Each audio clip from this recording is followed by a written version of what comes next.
Se eu fosse descrever esse vídeo de uma forma sucinta, eu diria que se trata de uma história que passa uma mensagem sobre perfeccionismo e relação de um criador com a sua criação. Fica até o final, que vale a pena, porque hoje vou contar a história da minha maior e ao mesmo tempo menor criação.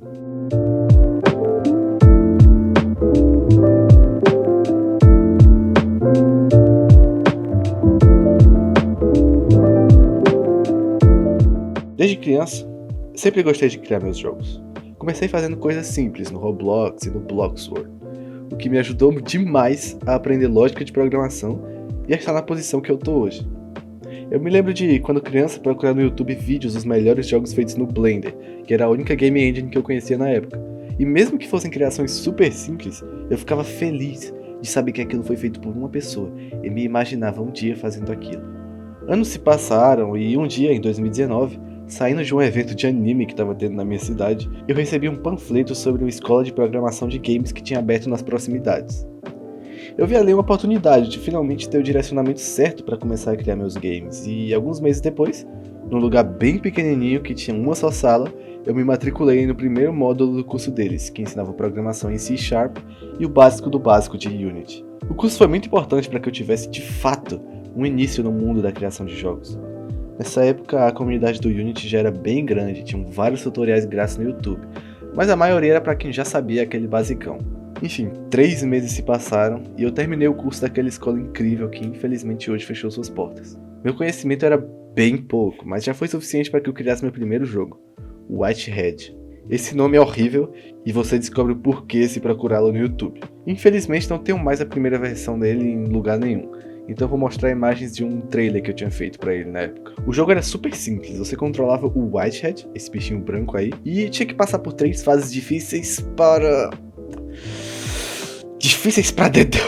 O jogo era bem desbalanceado.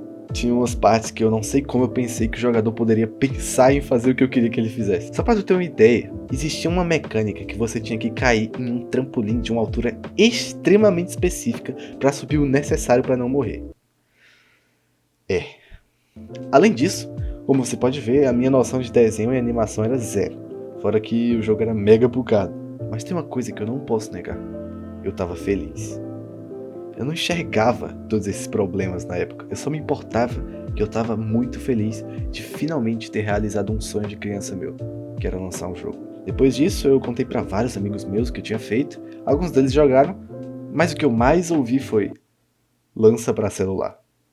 Se você desenvolve jogos e já fez um jogo só pra PC antes, muito provavelmente você também já ouviu isso. Lançar um jogo para celular democratiza muito o acesso a ele, já que nem todo mundo tem um computador, e pensando nisso eu falei, por que não? E aí enfrentei mais um desafio. Como eu tinha certeza que muito mais pessoas iriam jogar meu jogo quando eu lançasse para celular, eu decidi dar uma melhorada nele. Assim, eu melhorei a resolução dos gráficos, que antes eram todo borrados, troquei alguns sprites que eu achei que estavam muito ruins, melhorei a física do jogo, o que facilitou demais a gameplay, resolvi alguns bugs e, obviamente, fiz um suporte para Android. Lancei o jogo e foi bom. Se você quiser testar, eu vou deixar o link para o download dele para PC e para celular na descrição. Acho que até hoje, esse jogo foi a minha melhor experiência como game dev, porque meus amigos começaram a baixar e amigos dos meus amigos também. Ou seja, pessoas que eu sequer conhecia estavam jogando o meu jogo, e aquilo era muito novo para mim. Quando eu tava num local com conhecidos, eu olhava ao redor e sempre tinha alguém que tava jogando meu jogo. Pessoas me mandavam print no final de cada fase, e junto vinha um texto delas super felizes porque tinham conseguido passar. Alguns me mostravam bugs que descobriram que ajudava a passar mais rápido das fases, e até isso me fazia sorrir. Aquilo foi uma experiência verdadeiramente mágica para mim, mas eu tinha que encarar a realidade. Um amigo meu, que tinha mais experiência com games do que os outros, me mostrou vários problemas que ele tinha percebido no jogo. Problemas esses que eram super perceptíveis, mas eu tava cego de animação pelo que eu tava vivendo. Aquilo na hora me deixou triste, mas eu burramente resolvi fechar os olhos para o que ele tava me dizendo. Algum tempo se passou, fiquei longe da programação e do desenvolvimento de jogos, até que um vírus maligno começa a ameaçar a existência da humanidade, todo mundo entra em pânico, o país entra em quarentena, todos ficam trancados dentro de casa e o André Young lança a Corona Jam, e eu resolvo entrar pra ver no que dá. Eu tive uma ideia horrível para um jogo que nem se encaixava no tema direito e comecei a trabalhar nele, o que me despertou uma vontade bem grande de voltar a desenvolver jogos. Infelizmente, no meio do desenvolvimento, eu percebi que estava ficando horrível e nem terminei o jogo. No final das contas, ele ficou parecendo um joguinho de terror japonês bizarro dos anos 2000 que conta a história de um assassinato real, mas a ideia não tinha nada a ver com isso. Enfim, depois eu tava me lembrando de meses atrás, quando tinha lançado o Whitehead. E pensei, como seria incrível se eu lançasse um novo jogo como aquele. Eu queria aquele sentimento de volta, e dessa vez eu tava com uma mentalidade diferente. Eu queria fazer algo realmente bom. Eu queria fazer um jogo que as pessoas jogassem porque era bom de verdade, e não porque alguém que elas conhecem fez. A conversa com aquele meu amigo me trouxe uma insegurança na hora de fazer as coisas. Comecei a ficar muito perfeccionista. E só queria lançar quando ficasse bom de verdade. Assim, comecei a trabalhar duro no jogo, e dessa vez, com mais experiência e ideias melhores, comecei a fazer o Whitehead 2. Ele seria um jogo com o mesmo estilo e proposta do primeiro. Você controlava um bichinho em um mundo preto e tinha que desviar de obstáculos bem desafiadores. Eu adicionei muita coisa se comparar com o primeiro. Para começar, o meu nível de desenho, por mais que ainda não fosse bom, tinha melhorado muito. Eu fiz animações melhores para o jogador, adicionei um menu que funcionava até com suporte para controle, adicionei o wall run, efeitos com partículas, produzi músicas autorais de qualidade duvidosa para o projeto.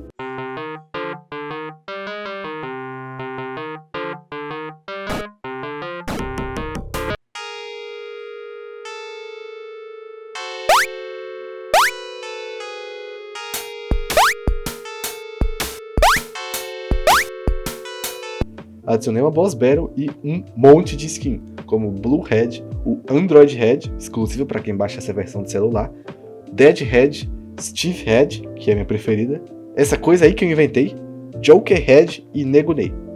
Sim, Nego Ney, aquele meme do início de 2020. Eu percebi que tinha evoluído muito durante o desenvolvimento desse projeto, mas eu não estava feliz. Eu queria que tudo ficasse perfeito, queria que fosse um jogo realmente bom. Mas infelizmente aquilo não supria minhas exigências. Eu queria que quando o jogo estivesse pronto ele fosse diferente.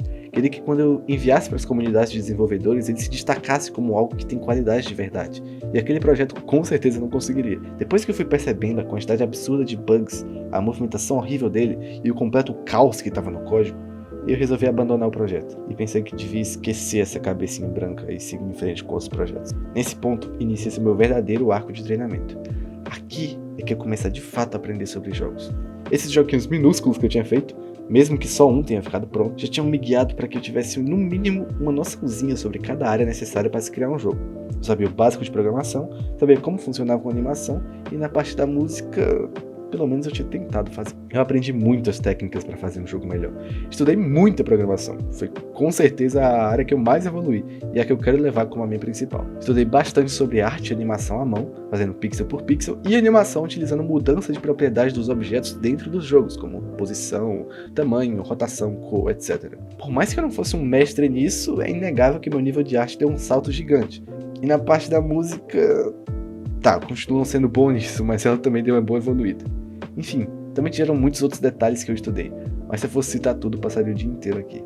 Eu adquiri esse conhecimento todo por meio da prática, participei de algumas game jams e fiz projetos pessoais só pra me desafiar mesmo, sem nem lançar eles. Se tu desenvolve jogos, recomendo muito que faça esse tipo de coisa antes de criar o projeto dos teus sonhos, porque o retorno em conhecimento é garantido. Depois de alguns meses de prática, eu acabei consumindo 2 obras de arte que me inspiraram muito. Uma delas foi The Last of Us Parte 2. O jogo tava no hype e eu decidi ver melhor do que se tratava. Por eu não ter um PS4, não pude jogar, então acabei vendo uma gameplay completa dele no YouTube.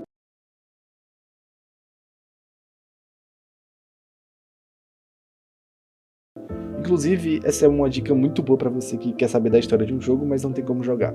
Existem alguns canais no YouTube dedicados a criar o que eles chamam de Game Movie, que basicamente é uma coletânea de todas as cutscenes e diálogos importantes do jogo para você entender a história completa dele mesmo sem jogar.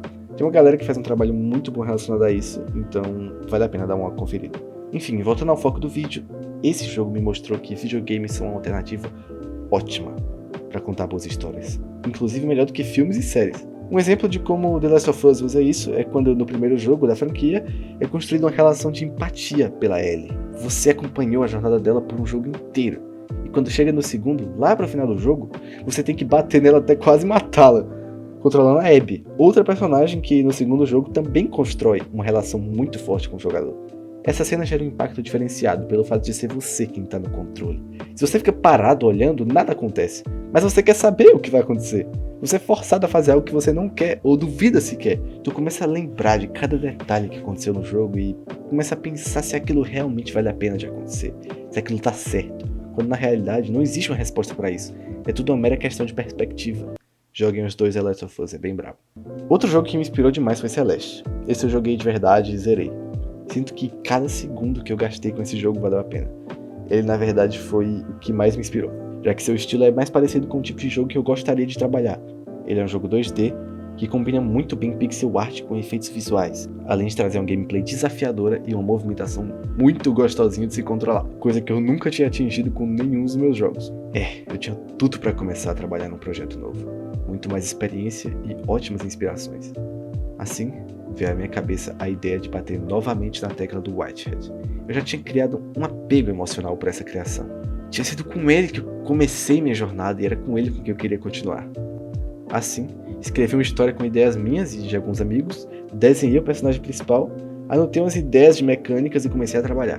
Com meu novo estudo, agora eu sabia algumas características de uma boa movimentação para jogos de plataforma. Além disso, o jogo tinha que contar uma história, então comecei a trabalhar no script de diálogo bem inicial. Depois resolvi trabalhar um pouco nos gráficos do jogo. Eu estava cansado daquele ambiente sem vida e sem cor, então desenhei um alicerce da caverna onde se passa o início do jogo. Também fiz alguns props que se mexem quando o player passa por eles e adicionei uma iluminação que eu achei que combinou bastante e deixou o jogo muito mais estilizado. Também mudei o estilo do diálogo para ficar melhor de implementar. Fiz também um background de pedras e um sistema bem bonitinho de mudança de sala. Agora que eu já tinha tudo isso pronto, já estava na hora de preparar as salas reais do jogo. Trabalhei primeiro nas cutscenes para que a história do jogo fosse bem contada, melhorei o script de diálogo para conseguir passar mais emoção nas falas e não ser algo super monótono. E para acompanhar, compus 2 musiquinhas que ficaram bem fofinhas, mas eu ainda pretendo adicionar mais instrumentos. Escutem um pedacinho de cada um.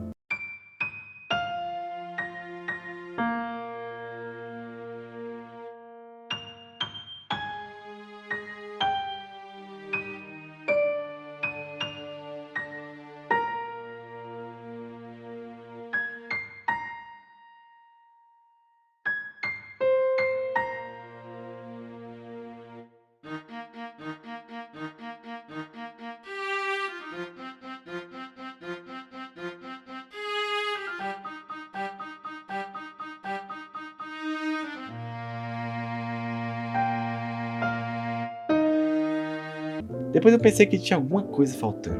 Como eu queria que o jogo fosse bem focado em movimentação, ele tinha que ter algo que diferenciasse um pouco dos outros jogos. Dash? Não, Celeste já fez. Teletransporte? Não, Rift Racken já fez. Então, o que fazer? Bem, é realmente difícil pensar em algo que nunca tenha sido feito por ninguém. Então, ao invés de quebrar a cabeça com o impossível, eu resolvi criar algo mais simples, mas que pode ser utilizado muito bem com um level design bem feito. Assim, eu criei uma mecânica de planar.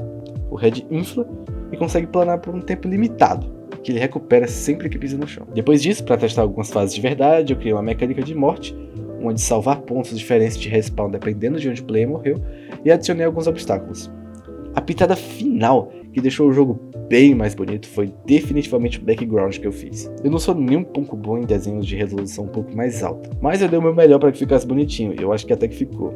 Além disso, esse background também tem parallax, que é um efeito que consiste em mover coisas que estão mais próximas da câmera mais rápido e as que estão mais distantes mais devagar, para assim dar um efeito de profundidade muito melhor. Fora isso, eu adicionei muitos outros detalhes que não vale a pena citar, senão muito tempo seria tomado. E cá estamos hoje. Esse é o The Red. Pode parecer estranho, mas a minha relação com ele é de muito afeto. Eu trabalhei tanto com ele que até me emociono em pensar.